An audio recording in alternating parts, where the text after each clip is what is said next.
Hello everyone, welcome to this channel. This channel has been created mainly to help BECE candidates, students in their final year JSS3 who are currently preparing to write the exam.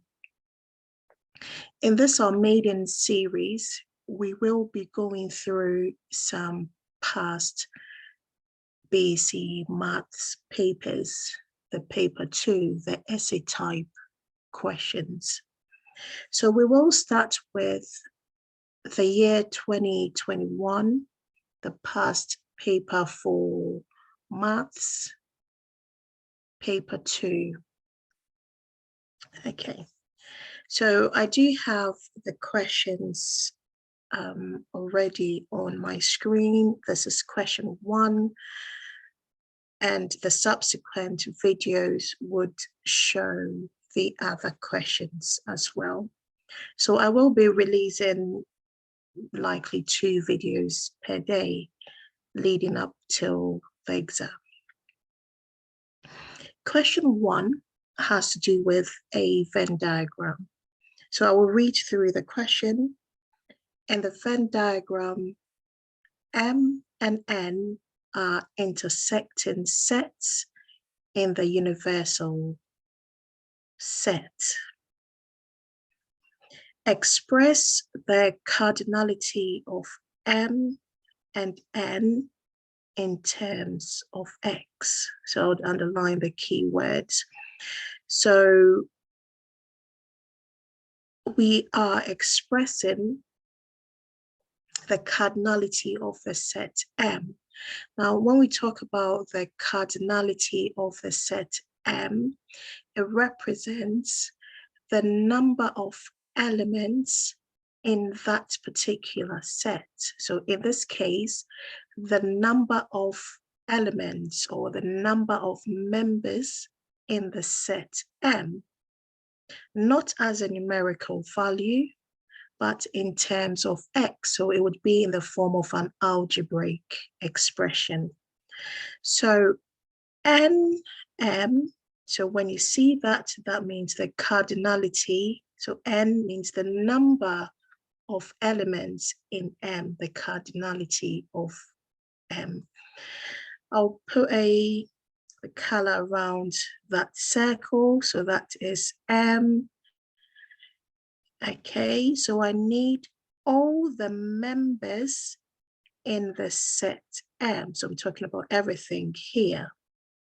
So by looking, there are 2, or there is, I can see an expression and the number 6 in the circle with M written at the top right, top left corner. So 8x plus 4, so that's the first part, and then plus 6. Okay, so that is my expression, and I need to simplify this. That would be 8x, 4 add 6 is 10, so 8x plus 10 is the cardinality of the set M in terms of X. Okay, so that's the first part of A. Now the second part, so N, I'll leave a gap, N of N, and I would rub this bit off.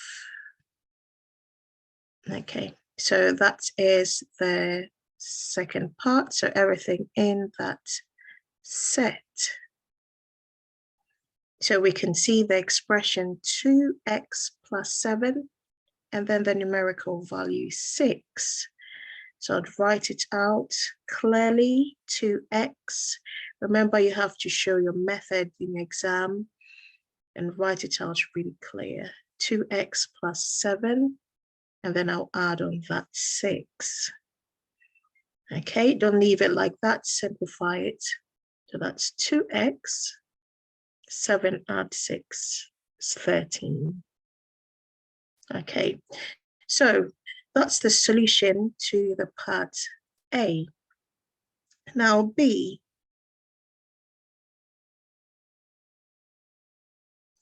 Given that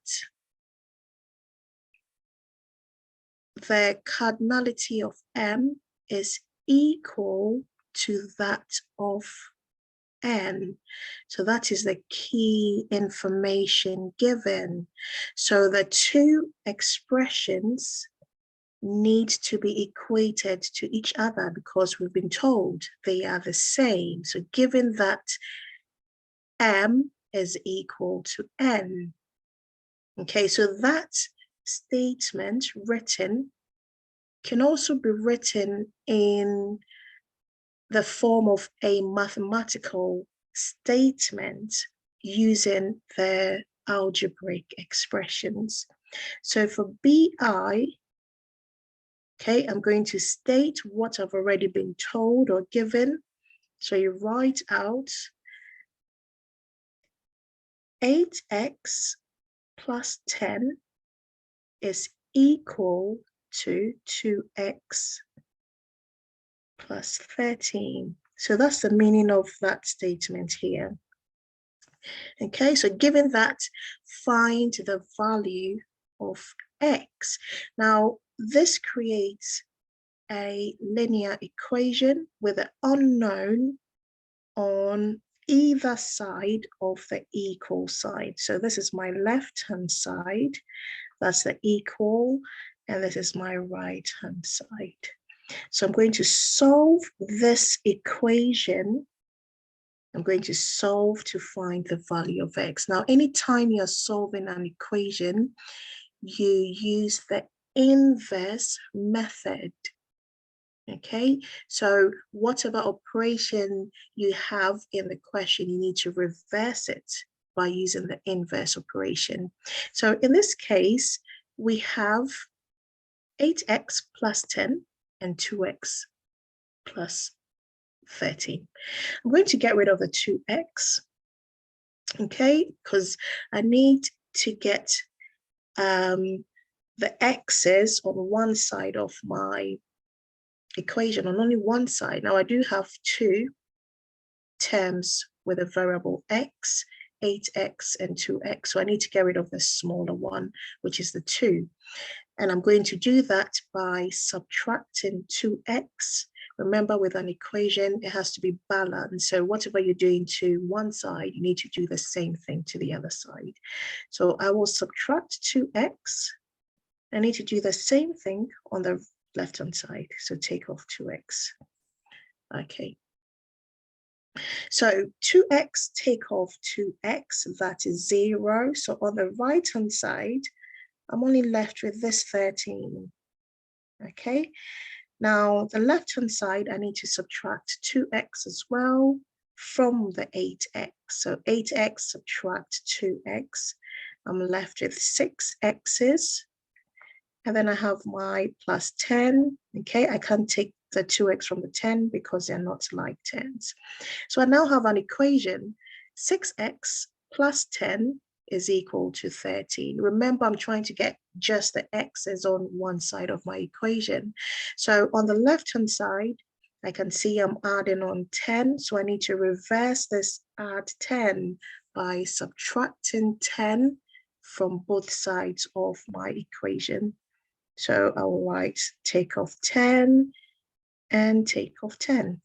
Okay. Now let's do the subtractions. 10 take off 10, that is 0. So I'm left with only 6x on the left-hand side. And that's equal to, remember, you can see that my equal stays in line. I always keep it in line. 13 take off 10, which is 3.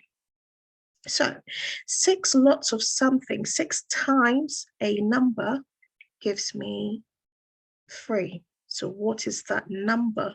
6x means 6 times x. So the inverse of multiplication is division. So I'll need to divide. So x will be 3. I'm dividing both sides by 6, so you can write that down.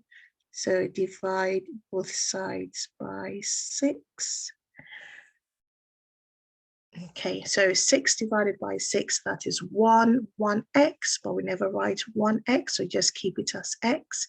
X will be 3 divided by 6, which is 0.5, or you can choose to write it as a fraction, 1/2. So the value of x is 0.5, or 1/2. Okay, so that's B. Okay, now let's scroll down a little bit so we can have the space to go through II of B. Okay.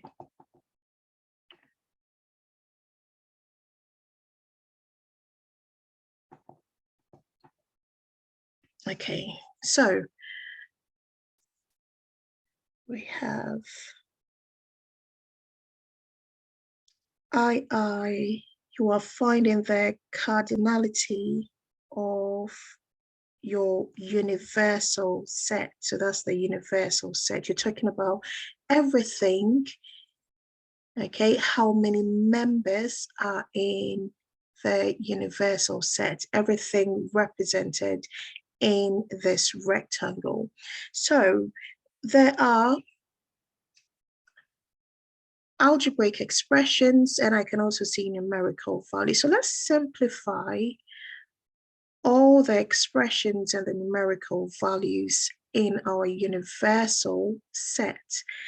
Okay, so I will do that here. I haven't got much space down here, so I'll do it on the side. So we have 8x plus 4. We also have 2x plus 7. So we have these two, and we have 6 and 6, which makes 12, so plus 12, okay? And then let's add all these up. 8x and 2x makes 10x. 4 add 7 is 11. 11 plus 12 makes 23. So the expression, okay, for the cardinality of the universal set is 10x plus 23. So 10x plus 23. But we do know that x represents 0.5. So let's substitute 0.5 into this expression. So x is equal to 0.5. So that will be 10 times 0.5 plus 23. 0.5, half of 10 is 5. 5 add 23. That is 28. Okay, so that means there are 28 members altogether in the universal set. Okay, now with that second part, remember I didn't really have space at the bottom, so I did it up here. I started by, I'll just go over that again, adding up all the terms in the universal set. So I simplify it to get a much simpler algebraic expression. So 8x, 2x, and I line up my like terms. 4, 7, 6, and 6. Okay, remember there's that 6 here. It's not in set M and N, but it's part of the universal set. So that makes the 12. Then you add these up. Okay, and that gives you 23. So your expression for the cardinality of the universal set is 10x plus 23. Then you substitute your 0.5 into the expression to get to your 28. Okay, so I hope that was very clear. Now, part C, you are simplifying, okay, and this is indices. So I'll go over the rules of indices. I'll write them here, the laws or the rules of indices.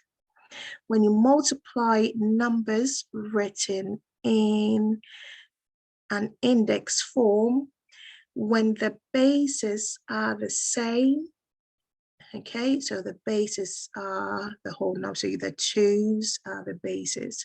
So the generalized rule, when the bases are the same, so a to the power of m times, if you're multiplying numbers written in index form, when the bases are the same, you add the powers, so m plus n. Okay, now when you divide, so a to the power of m divided by a to the power of n. Okay, remember when the bases are the same, you subtract the powers. So using these two rules, and also this question has to do with bit maths, because we can see brackets here. So we have to do what's inside the bracket. So for C, okay, we'll simplify each part. 2 to the power of 2 times 2 to the power of 1. So that's a multiplication rule. You add up the powers.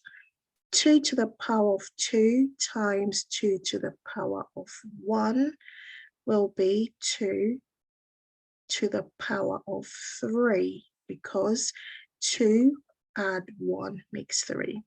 So you now have your question as 2 to the power of 6 divided by 2 to the power of 3, and then divided by 2 to the power of 5. Okay, now from the second rule, when the bases are the same, you subtract the powers. So we can do that. So start from the left hand side. 6 take off 3. Okay, so these two, okay, I'll put a bit of bracket there. 6 take off 3. Okay, that will be 3. Okay, so that's the solution to the first two. And then we're dividing that by 2 to the power of 5. So we're still going to subtract the powers. So that'll be the same as 2 to the power of 3 subtract 5, which gives you 2 to the power of -2. Okay, now there is a third rule. So when you have the base raised to a negative power, it could also be written as the inverse of 1 over that base to the positive power. So you can either leave your answer as 2 to the power of -2, or you can write it as 1 over 2 to the power of 2, and we know 2 to the power of 2 is 4. 2 squared is 2 times 2, which is 4. So your answer could also be written as 1 over 4. Okay, so that is the solution for question 1. I hope that was really clear. If you're unsure, go over it, or you can leave a question in the comment section and I can address that. Okay, so that's the end of the first part of this series. The next part I'll be going through question 2. Thank you very much for listening.